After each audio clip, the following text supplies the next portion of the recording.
एक शख्स किसी काम के लिए मोटरसाइकिल बेच देता है, फिर मोटरसाइकिल को लेने के लिए लोन लेता है, फिर लोन को उतारने के लिए जेवर रखता है।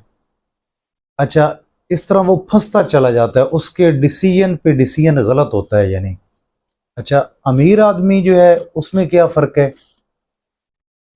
अमीर आदमी को अगर कोई गाड़ी चेंज करनी है तो वो 2-4 महीने या रुक जाएगा, या जहाँ पे उसे सही फ़ायदा नज़र आएगा तब वो चेंज करेगा।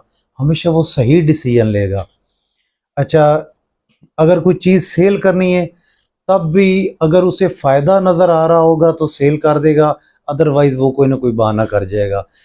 इवन कि अगर किसी पार्टी में, किसी रिश्तेदारों में, किसी प्रोग्राम में भी जाना है ना, तो अगर वहाँ पे उसका जाना उसे अगर ठीक नहीं लगेगा तो वहाँ से वो अवॉइड कर जाएगा।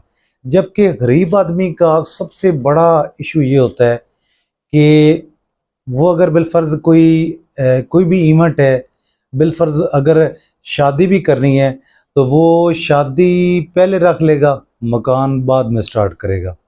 तो ये गलत डिसीजन जो है ना, ये गरीब आदमी को हमेशा गरीब रखते हैं, और अमीर आदमी हमेशा अपने सही फैसलों की वजह से अमीर रहता है।